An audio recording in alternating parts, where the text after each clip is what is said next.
Big TV భక్తి సమాచారం WhatsApp ఛానల్లో జాయిన్ అవ్వండి. అన్ని విశేషాలు ఎప్పటికప్పుడు తెలుసుకోండి. ఎవడు ఎప్పుడూ భగవన్నామాన్ని పలుకుతూ ఉంటాడో, భగవన్నామం అంటే మళ్ళీ నా ఉద్దేశం నిన్న మొన్న వచ్చిన దేవుళ్ళు కాదు. ఈ మధ్య వచ్చిన కొంతమంది దేవుళ్ళు ఉన్నారు, వాళ్ళ నామాలు పలకమని నేను చెప్పట్లేదు. వైదికమైనటువంటి దేవతలు, వేదప్రోక్తమైన భగవత్ స్వరూపాలు, అటువంటి స్వరూపాలు ఏమున్నాయో ఆ నామములు, ఓ రామనామం, ఓ శివనామం, ఒక అంబికానామం, లలితానామం, కృష్ణనామం, అటువంటివి ఆ నామములు పలికితే బ్రహ్మహత్యానేక పాతములకన్నిటికీ విరుగుడు ఒక్క భగవన్నామమే. అలాగే రెండవది, భయంకరమైనటువంటి పాపమైన బంగారమును దొంగిలించుట. తపనీయ చౌర్య తమసంబునకు సూర్య కిరణముల్ హరినామ కీర్తనములు. అంటే దొంగతనం చేయడం అనేటటువంటి చీకటి, దోషము అంటే సంస్కృతంలో చీకటి అనే అర్థం ఉంది, దోషము అంటే పాపము అని అర్థం ఉంది. రెండు అర్థాలు ఉన్నాయి సంస్కృతంలో. కాబట్టి తపనీయ చౌర్య తమసంబునకు సూర్య కిరణముల్ హరినామ కీర్తనములు. భగవన్నామ సంకీర్తన చేసిన వాడు ఎవరుంటాడో అటువంటి వాడికి దొంగతనం చేసిన, బంగారం దొంగతనం చేసినటువంటి పాతకం కూడా నశిస్తుంది. అలాగే బ్రహ్మహత్యానేక పాపాటములకగ్ని కీలలు హరినామ కీర్తనములు.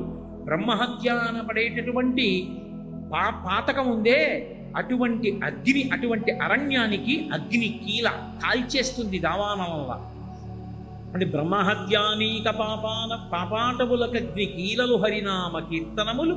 తపనీయ చౌర్య తమసంబునకు సూర్య కిరణముల్ హరినామ కీర్తనములు. గురుతల్ప కల్మష దురితనాగ సమితికి కేసరుల్ హరినామ కీర్తనములు. గురువుగారు పడుకున్నటువంటి మంచం మీద ఆయన భార్య పడుకునుండగా పడుకోవడం అనేటటువంటి భయంకరమైనటువంటి మహాపాతకం అనబడేటటువంటి ఏనుగుల గుంపులకి సింహం లాంటిది భగవన్నామము యొక్క సంకీర్తనము. అలాగే మధుపాన కిల్బిష మదనాగ సమితికి కేసరుల్ హరినామ కీర్తనములు. గురుతల్ప కల్మష క్రూరసర్పములకు గేకులు హరినామ కీర్తనములు.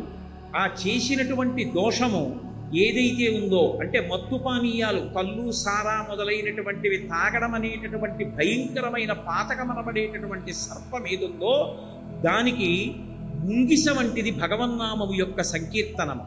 ఈ నామ సంకీర్తన చేత ఎప్పుడూ చేసినటువంటి పాతకం కూడా నశిస్తుంది. అంత గొప్పది భగవన్నామ సంకీర్తనం. మహిత యోగోగ్ర నిత్య సమాధి విధుల అరలు బ్రహ్మాది సురలకు అందరాని భూరి నిర్వాణ సామ్రాజ్య భోగ భాగ్య ఖేళనంబులు హరినామ కీర్తనం. ఎప్పుడు 4 ముఖాలతో వేదం చదువుతూ సమాధిలో ఉండి తనలో తాను శ్రీమన్నారాయణుణ్ణి అనుభవించగలిగినటువంటి చతుర్ముఖ బ్రహ్మగారు పొందగలిగినటువంటి వైభవం కన్నా కూడా గొప్ప అదృష్టాన్ని ఇవ్వగలిగినటువంటిది భగవంతుని యొక్క నామ సంకీర్తనం. కాబట్టి మహిత యోగోగ్ర నిత్య సమాధి విదుర ఎలరు బ్రహ్మాదిసురులకు అందరాని భూరి నిర్వాణ సామ్రాజ్య భోగ భాగ్య కేళనంబులు హరినామ కీర్తనం. భగవన్నామమునందుండే లక్షణం ఏమిటో తెలుసా? దానికి ఒక గొప్ప లక్షణం. భగవన్నామాన్ని పలికేటప్పుడు భగవంతుణ్ణి పిలుస్తున్నానని పిలవక్కరు. నేను ఏదో సుబ్రహ్మణ్యనామం పలుకుదాము అని సుబ్రహ్మణ్యుణ్ణి పిలవక్కర్లేదు. నా మనవుడికి కార్తికేయ శర్మ అని పేరు పెట్టుకున్నాను అనుకోండి. రే కార్తికేయ శర్మ, కార్తికేయ శర్మ, కార్తికేయ శర్మ అని 10 మాటలు వాడితో ఆడుకుంటూ పిలిచాను అనుకోండి. నేను కార్తికేయ శర్మ అని భగవన్నామాన్ని ఉచ్చరించానని నా ఖాతాలో వేస్తాను. అందుకే భగవన్నామము ఎంత గొప్పదని చెప్పారంటే, బిడ్డ పేరు పెట్టి పిలిచిననైన, విశ్రామ కేళినైన, పద్య గద్య గీత భావార్థములనైన కమలనయను తలుప కలుషహరము. అది భగవంతుణ్ణే పిలవక్కర్లేదు. అందుకే పూర్వం పిల్లలకి పేరు పెట్టుకుంటే తప్పకుండా భగవన్నామాన్ని పెట్టుకునేవారు. ఎందుకు పెట్టుకునేవారు అంటే, తెలిసో తెలియకో 10 మాటలు పిల్లాన్ని పిలుస్తుంటే భగవన్నామం పిలవడం అయిపోతుంది. పైగా భగవంతుని నామము మీద ప్రీతి అంకురించడానికి దానికి సంబంధించిన విషయం తెలియాలి. పిల్లవాడి మీద ప్రేమ అంకురించడానికి కొత్తగా సాధనక్కర్లేదు. వాడు నా మనవడు కాబట్టి నాకు ప్రీతి, నా కొడుకు కాబట్టి నాకు ప్రీతి. ఏదో నా కొడుకు పేరు షణ్ముఖుడు అనుకోండి, ఒరే షణ్ముఖ, ఒరే షణ్ముఖ అని అవసరం ఉన్నా లేకపోయినా 4 మాటలు పిలుస్తాను. ఎందుకు పిలుస్తాను? వాడంటే నాకు ప్రీతి కాబట్టి. ఏదో నా భార్య పేరు ఈశ్వరి అనుకోండి, ఈశ్వరి ఈశ్వరి అని 10 మాటలు పిలుస్తున్నాను అనుకోండి. భార్యని ఈశ్వరి ఈశ్వరి అని పిలిచి, కొడుకుని షణ్ముఖ షణ్ముఖ అని పిలిచి కూతుర్ని శ్రీవల్లి శ్రీవల్లి అని పిలిచి, మనవణ్ణి కార్తికేయ కార్తికేయ అని పిలిచి, మనవరాల్ని శ్రీకరి శ్రీకరి అని పిలిస్తే ఒక రోజు మొత్తం మీద నీ కుటుంబ సభ్యుల్ని పిలవడానికి నువ్వు ఎన్ని మాటలు పిలుస్తావు? కోడల్ని ఏదో కోడల్ని భగవన్నామం ఉంటే ఆ భగవన్నామంతో పిలుస్తున్నావు అనుకో, అప్పుడు ఎన్ని మాటలు భగవన్నామం నీ నోటితో నువ్వు ఉచ్చరించినట్టు? అన్ని మాటలు భగవన్నామం. నువ్వు భగవంతుణ్ణి కాదు కదా పిలిచింది, నీ పిల్లల్ని కదా పిలిచావు. భగవన్నామం పిలిచిన ఫలితం ఎందుకు ఇవ్వాలి నీకు అని అడగరు. నీ పిల్లల్ని పిలిచిన నామము ఈశ్వరుడిది కాబట్టి భగవన్నామోచ్చారణ చేశావన్న ఫలితం వేస్తారు. అందుకే పూర్వం పిల్లలకి అర్థం పర్థం లేకుండా ఏదో చిత్ర విచిత్రమైనటువంటి పేర్లన్నీ పుస్తకాల్లో చదువుకు పెట్టేవారు కాదు. పెద్దలని ఆశ్రయించి ఏ భగవన్నామమును ఉంచితే మంచిదో అటువంటి భగవన్నామంతో పిలుచుకునేవారు. కాబట్టి బిడ్డ పేరు పెట్టి పిలిచిననైనా విశ్రామ కేళినైనా, ఆఖరికి ఏదో ఖాళీ దొరికింది, ఆడుకుంటున్నారు. ఆడుకునేటప్పుడు నువ్వు రాముడి పక్షం, నేను కృష్ణుడి పక్షం. కృష్ణుడి పక్షంలో ఉన్న వాళ్ళందరికీ పేర్లు పెట్టుకున్నారు. ఏదో వీడి పేరు అనిరుద్ధుడు, వీడి పేరు బలరాముడు, ఇలా పేర్లు పెట్టుకున్నారు. రాముడి పక్షానికి పేర్లు పెట్టారు. ఏదో వాడు లక్ష్మణుడు, వాడు భరతుడు, ఇలా పేర్లు పెట్టుకున్నారు. నిజంగా వాళ్ళ పేర్లు అది కావు. వాడు ఆడుకుంటూ లక్ష్మణుడావు లక్ష్మణుడావు అన్నాడు. వాడు ఆడుతూ సంకర్షణుడావు అన్నాడు. వాడు సంకర్షణుడు అన్నందుకు వాడికి ఫలితం, వీడు లక్ష్మణుడు అన్నందుకు వీడికి ఫలితం. విశ్రామ కేళినైన పద్య గద్య గీత భావార్థములనైన. పద్యం, ఓ పద్యం నోటికి వచ్చనుకోండి, పనికి మాలిన పద్యాలు ధారణ చేయకూడదు. అందుకే పోతన గారు అంటారు, హరినామస్తుతి చేయు కావ్యము సువర్ణాంభోజి హంసావళి సురుచి భ్రాజితమై మానస సరస్ఫూర్తి వెలుగొందు శ్రీహరినామ స్మృతి లేని కావ్యము చిత్రార్థాన్వితంబయ్యు శ్రీకరమయ్యుండదయోగ్య దుర్మదనత్కాకోల కర్తాకృతిని అంటారు. మీరు ఎంత గొప్ప పదగుంభనంతో కావ్యరచన చేశారన్న దానితో సంబంధం ఉండదు. అందులో భగవంతుని యొక్క నామస్పర్శ ఉంటే అది చదువుకున్నవాడు అభ్యున్నతిని పొందుతాడు. అది లేకుండా కేవలం పదగుంభనంతో ఉందనుకోండి, దాన్ని చదువుకోవడం వల్ల ఉపయోగం ఉండదు. భగవన్నామము యొక్క కీర్తన కలిగినటువంటి కావ్యము హంసలు వచ్చే మానస సరోవరం లాంటిది. భగవన్నామం లేకుండా ఏదో అర్థం లేకుండా కాసేపు పాడుకోవడానికి చదువుకోవడానికి రచన చేసినటువంటి పద్యాలు ఎటువంటివి అంటే, పిండాలు పెట్టేటటువంటి రేవుకొచ్చే కాకులు ఎటువంటివో అటువంటి పుస్తకాలు. కాబట్టి భగవన్నామమునకు అంత గొప్ప ఉంది. బిడ్డ పేరు పెట్టి పిలిచిననైన విశ్రామ కేళినైన పద్య గద్య గీత. ఏదో గద్య, ఒక గద్య చదువుకున్నాడు ఒక ఆయన. ఆ గద్య నిండా భగవన్నామాలు ఉంటాయి. మా చిన్నతనంలో చదువుతుండేవారు. శ్రీ వెంకటేశ్వర ఆర్తులకు అభయంకరుడవు, సంసార సర్పదష్టులం తెర్ప గరుడధ్వజుండవు, పాపమును మొసలిచే పట్టుబడిన వారి బాధలు మంప చక్రాయుధుండవు అని, ఆ సంసార సర్పదష్టులం తెర్ప గరుడధ్వజుండవు అని ఆ నామాలన్నిటితోనూ కూడుకున్న గద్యం ఉండేది. ఆ గద్యంతా చదువుకునేవారు. చదువుకుంటే దాని నిండా భగవన్నామ సంకీర్తన ఉంది. అది వాణ్ణి కాపాడు.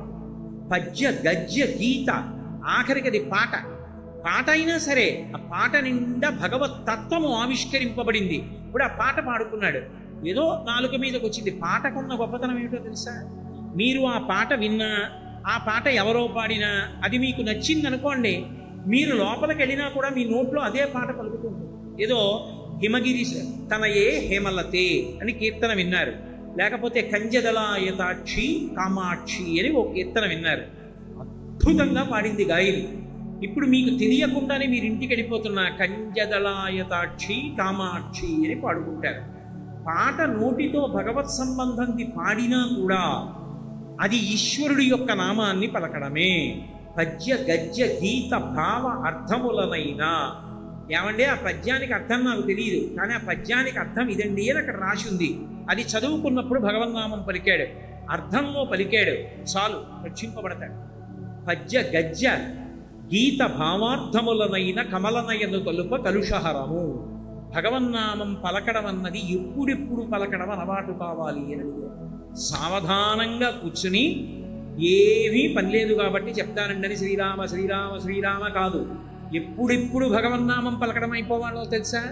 కూలిన చోట, కొట్టబడి కుందిన చోట, మహాజ్వరాదులం ప్రిలిన చోట, సర్పముఖ పీడలు పొందిన చోట ఆర్తులై తూలిన చోట విష్ణు భవదూరిని పేర్కొనిరేని ఆ కాలుని యతనావితతి కానరు పూనరు దుఃఖభావములు. కూలిన చోట అలా వెళ్ళిపోతూ రాయి తనకు పడిపోయాడు. ఆ కూలిపోయిన చోట పడిపోయేటప్పుడు రామ అనో, శివ అనో, శంకరా అనో అనడం రావాలి, అలవాటైపోవాలి. కూలిన చోట, కొట్టబడి కుంగిన చోట అలా వెళ్ళిపోతున్నాడు. గడప తలకి ధన్మం తగిలి పడిపోయాడు. పడిపోతూనే శంకరా అన్నం అలవాటైపోవాలి. కొట్టబడి కుంగిన చోట, మహాజ్వరాదులను ప్రేలిన చోట, ఒంటి మీద తెలివిలేదు, ఏ 104 జ్వరంలోనో ఉన్నాడు. ఆ జ్వరంలో కూడా భగవన్నామని చెప్పేస్తున్నాడు అనుకోండి, నిద్రలో కూడా భగవన్నామని చెప్పేస్తున్నాడు అనుకోండి, వాడు తరించిపోతున్నాడు. మహాజ్వరాదులను ప్రేలిన చోట, సర్పముఖ పీడల పొందిన చోట అలా వెళ్ళిపోతున్నాడు. భోస్సుమని పాము వచ్చి పడగిప్పింది. అప్పుడు కూడా గభాలన నోటి వెంట శంకరా అనో, రామా అనో నోటి వెంట రావాలి. సర్పముఖ పీడలు పొందిన చోట ఆర్తులై తూలిన చోట, గొప్ప ఆర్తి అంటే ఏదో అమ్మ బాబోయ్ ఇది జరుగుతుందా, ఇది జరుగుతుందా అని ఊగిపోతున్నాడు. ఆ ఊగిపోతున్నప్పుడు కూడా భగవన్నామం గుర్తు రావాలి.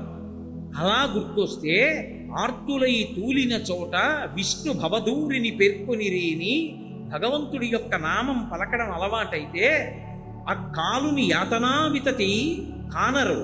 అసలు యమధర్మరాజు యొక్క దర్శనం అటువంటి వారికి ఉండదు. ఎందుకో తెలుసా? వాడికి గడప తగిలి పడిపోతే భగవన్నామని చెప్పడం అలవాటు. వాడు తూలి పడిపోతే భగవన్నామని చెప్తాడు.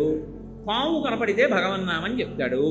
ఇన్ని చెప్పిన వాడు ప్రాణం పోయే ముందు వాడికి ఊపిరి అందక, ఊపిరి లోపలికి వెళ్ళక, లేకపోతే లోపల ఊపిరి బయటికి వెళ్ళక, గుటక పడక, కళ్ళు కనపడక, చెవులు వినపడక, భటులు కనపడుతుంటే భయపడిపోయినటువంటి సందర్భంలో ఈ అలవాటు మీద భగవన్నామని చెప్పాడు అనుకోండి. ఇప్పుడు ఆఖరణ భగవన్నామని చెప్పి వాడు ఎక్కడికి వెళ్తాడు?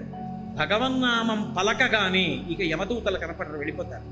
భగవత్ పార్షదులు వస్తారు. అందుకే ఆ కాలుని యాతనావితతి కానరు, ఇక యమధర్మరాజు కనపడడం. పూనరు దుఃఖభావముల్, అటువంటి వారికి దుఃఖములుండవు. భగవన్నామ సంకీర్తనము అంత గొప్పది. అందుకే ప్రాణం పోయేటప్పుడు భగవన్నామని చెప్పగలిగితే అంతకన్నా అదృష్టవంతుడు లోకంలో లేడు. For more videos like this, subscribe Big TV channel.